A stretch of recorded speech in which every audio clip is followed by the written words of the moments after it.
अब राष्ट्रपति के बगल में बैठ के तुम खाना खा लिए हो, अंदर डीएम में रहता है सब। आप कभी देखे हैं कितने टसन में रहता है? अगर पावर आया है तो आप उसका रिस्पॉन्सिबिलिटी यूज कीजिए। अदरवाइज में रावण और मर्यादा पुरुषोत्तम राम में ये थोड़ी सी बारीकियां थी। मान के चलिए सरकार पे केस कर दीजिए, आप बोले थे महंगाई कम होगा, सिलेंडर चल गया 400 का 900, चुप 1100 हो गया। किसी भी चीज को बर्बाद करना है ना तो उस डिपार्टमेंट के कार्यकारी शक्ति, कैसी शक्ति? अंग्रेजी में क्या कहेंगे? Executive power. कौन सी पावर? Executive power. कैसा पावर? Executive power. एग्जीक्यूट का मतलब होता है काम करना, एग्जीक्यूट कराना। किसी काम को कराने का मतलब एग्जीक्यूट कराना, एग्जीक्यूटिंग ऑफिसर कहते हैं। और जो 10-15 एग्जीक्यूटिंग ऑफिसरों के ऊपर होता है उसे चीफ एग्जीक्यूटिव ऑफिसर कहा जाता है। सबसे जरूरी चीज होता है एग्जीक्यूटिव ऑफिसर। किसी भी चीज को बर्बाद करना है ना तो उस डिपार्टमेंट के एग्जीक्यूटिव ऑफिसरों को बर्बाद कर दीजिए, क्योंकि टॉप लेयर से आइडिया आएगा, अच्छा ये काम कर दो, नीचे वाला ठीक है कर देंगे, फिर भुला जाए, छोड़ देगा ही नहीं कर, उस चीज को बर्बाद कर, उसी को क्या कर? एग्जीक्यूशन बर्बाद करना। एग्जीक्यूशन का सारा पावर किसके पास है? राष्ट्रपति का। तो भैया ये तो पागल हो जाएगा, इसके पास 50 काम है एग्जीक्यूटिव पावर में, तो ये तो खुद कर ही नहीं पाएगा। तो एग्जीक्यूटिव पावर के तहत ये क्या करता है? अपने बदले कुछ लोगों की नियुक्ति कर देता है। जैसे यूपीएससी के अध्यक्ष की क्या करता है? नियुक्ति कर देता है। उसके सदस्य अध्यक्ष की क्या कर देगा? नियुक्ति कर। अब इनका काम है जितने हायर रैंक का एग्जाम है उसको कराना। अब और एग्जीक्यूशन करने के लिए सीएजी की नियुक्ति कर देगा। कौन आदमी कितना पैसा खाया है इसका बात बताओ, किस डिपार्टमेंट को कितना पैसा गया, पूरा जांच करके कौन बताता है? सीएजी। हम लोग रखते हैं सीए और सरकार रखती है CAG, comptroller and auditor general. Comptroller and auditor general.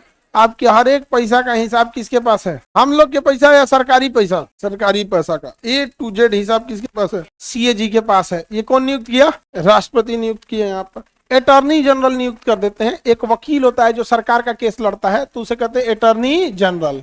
Attorney general नियुक्त कर देता है ताकि ये लोग क्या करेंगे? काम को एग्जीक्यूट करेंगे। यहाँ पर इसी के तहत election commission, chief election commission नियुक्त कर देता है। Chief election commission CEC, election commission. Gyanesh भाई किसको नियुक्त कर दिया? ज्ञानेश भाई। ज्ञानेश भाई आता था। ज्ञानेश भाई को पता नहीं क्या दिक्कत है फौजियों से, उसको पता नहीं क्या ज्ञानेश भाई को फौजियों से दिक्कत है। एक कारगिल की लड़ाई में गोली खाया हुआ का नाम काट दिया, सेनापति का नाम काट दिया, सुभाष चंद्र बोस के पोता का नाम काट दिया। अरे बैल कहीं का, तुमको सैनिकों से क्या दिक्कत है यार? नहीं समझ में आ गया? क्योंकि सरकार ने ज्ञानेश भाई भारत का एकमात्र व्यक्ति है जिसके ऊपर आप FIR नहीं कर सकते। अरे तो भाई पुलिस ने FIR नहीं करेगा, पुलिस ने FIR नहीं करेगा जी। आप फौजी सब का नाम काटेंगे तो पब्लिक बिना FIR कैले नाश्ता पानी खिलाती है, अच्छा से नहीं कराती है। फौजियों का नाम काटने की क्या जरूरत है उसको? लेकिन सरकार ने उसे क्या किया है? नियुक्त किया है। और किस किस की चीज की नियुक्ति करता है? राष्ट्रपति। और किस किस चीज की नियुक्ति करेगा ना? जितने अलग अलग आयोग हैं, मानवाधिकार आयोग, महिला आयोग, पिछड़ा आयोग, SC आयोग, ST आयोग, ये सारे आयोग का नियुक्ति कौन कर देता है? राष्ट्रपति कर देगा। क्या करेगा? राष्ट्रपति। और हर विभाग के लिए मंत्री को कौन नियुक्त कर देगा? राष्ट्रपति। अब मंत्रियों के ऊपर PM को कौन नियुक्त करेगा? राष्ट्रपति। ताकि ये लोग काम को अच्छे ढंग से एग्जीक्यूट कर सके, काम को अच्छे ढंग से क्या कर सके? अच्छे ढंग से काम को क्या कर सके? एग्जीक्यूट कर सके। किसी को दिक्कत? अच्छे ढंग से काम को क्या कर सकते हैं? एग्जीक्यूट कर। कैसे? अब जैसे मान के चलिए यूपीएससी का किसी से कोई क्वेश्चन पूछना है राष्ट्रपति, तो राष्ट्रपति डायरेक्ट चाहे तो PM को फोन करेगा, लेकिन PM फिर कहेगा मंत्री को। मंत्री में कौन मंत्री आता है? कार्मिक मंत्रालय। कौन सा मंत्रालय? कार्मिक मंत्रालय आता है। DOPT मिनिस्टर या कार्मिक मंत्रालय। कार्मिक मंत्रालय के बाद फिर हो जाएगा कहाँ? यूपीएससी के पास। उससे बेटर है डायरेक्ट ही किसे पूछ लेगा? यूपीएससी। पैसा से लेन देन का दिक्कत है तो CAG। कोई सलाह लेना है तो अटॉर्नी जनरल। चुनाव कराना है chief election commission. Chief election commission. आयोग में अलग अलग आयोग होता है, SC आयोग, ST आयोग, मानवाधिकार, जैसे SC आयोग, ST आयोग, महिला आयोग, मानवाधिकार आयोग, SC आयोग, ST आयोग। ये सारे आयोग का निर्माण कौन करता है? राष्ट्र। क्यों करता है? ताकि वो अपने काम को करवा सके। इसी को कहते हैं कार्यकारी शक्तियां। कार्यकारी शक्तियां। खुदे करेगा सारा काम, पगला जाएगा। जैसे यूपीएससी एग्जाम कंडक्ट कराया यूपीएससी, फिर उनको ट्रेनिंग व्रेनिंग दे देगा, सब कुछ दे देगा। फिर 1 साल बाद उन लोग को लाएगा राष्ट्रपति भवन में एक दिन डिनर के लिए। तो सारा चीज कोऑर्डिनेट रहता है कि मैम हमने यूपीएससी वाले जितने अधिकारी हैं तो सारे लोगों की ट्रेनिंग करा दी है, इसमें इतने IAS हैं, इतने IPS हैं, इतने रेवेन्यू ऑफिसर हैं, इतने ये है, ये जितना। तो एक बार डिनर, जैसे आप लोग यूपीएससी निकल जाएगा ना, एक बार ट्रेनिंग खत्म होने के बाद प्रेसिडेंट हाउस में जाके आपको डिनर करना होगा। समझ में आ गया? अब राष्ट्रपति के बगल में बैठ के तुम खाना खा लिए हो, अरे डीएम 8 में रहता है सब। आप कभी देखे हैं कितने टसन में रहता है? क्यों? राष्ट्रपति के बगल में बैठ के खाना है। लेकिन अगर वही ईमानदार आदमी है तो उसे समझ में आएगा कि great powers comes with great responsibility. अगर पावर आया है तो आप उसका रिस्पॉन्सिबिलिटी यूज कीजिए।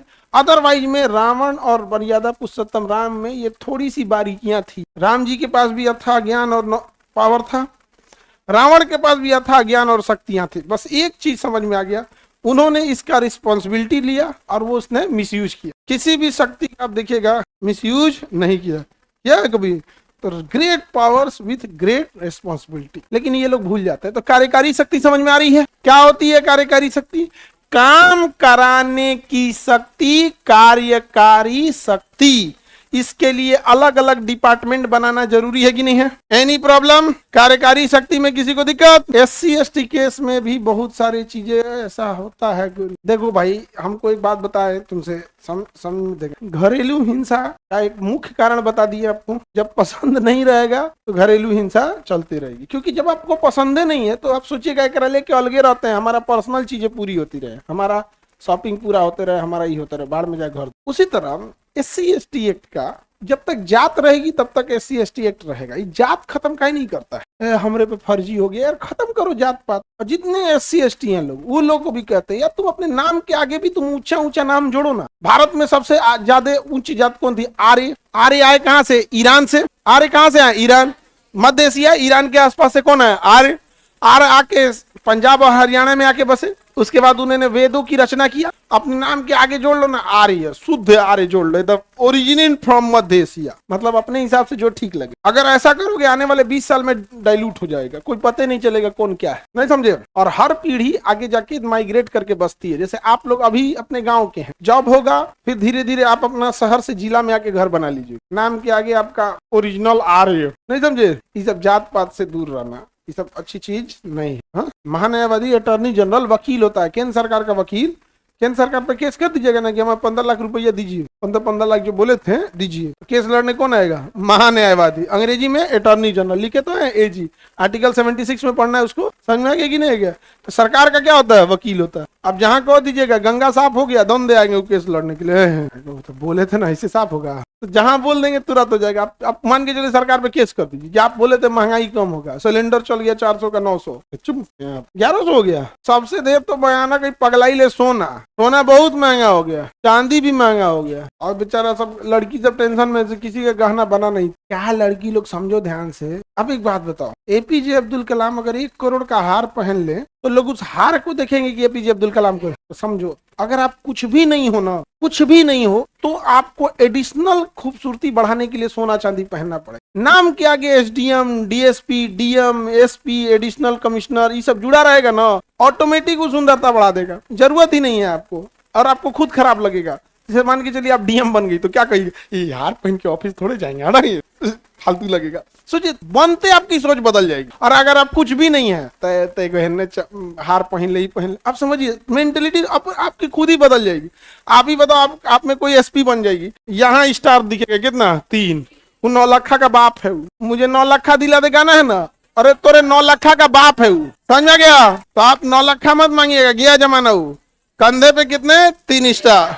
9 लाख का क्या है? बाप है। यहाँ पे जब आप खड़े हो गए लोग ना, तो वहीं पे अगर बस इतना कहेंगे रिस्पॉन्सिबिलिटी से, तो हम खड़े हो गए, मतलब इधर से तुम चूचा नहीं कर सकते। बाप है ये सब 9 लाख का। साइड कीजिए तो छोटा मोटा चीज को, बड़े लेवल की थिंकिंग सोच के देखो। आप खुद से सोच के देखो, आप में कोई SDM बन गई, आप गहना पहन के ऑफिस जा सकती हैं? नहीं जा सकती। इवन अगर कान में का भी बहुत लंबा रहेगा ना, तो छोटा पहनेंगे, ऑफिस में ठीक नहीं ना लगेगा। थिंकिंग कैसे बदल गई? तुरंत बदल गई। तो ये सब चीजें से ध्यान नहीं दीजिएगा, अपने आप को उस ले जाएगा। बाद में जाए सोना महंगा हो गया तो क्या हो गया? यहाँ पे आपकी मेहनत अभी भी आपके कंट्रोल में है, मेहनत कीजिए। 3 स्टार, इस कंधे पे 3 स्टार आसमान के हजारों स्टार से ज्यादा वैल्यू रखते हैं, उस पे जाइएगा अपने।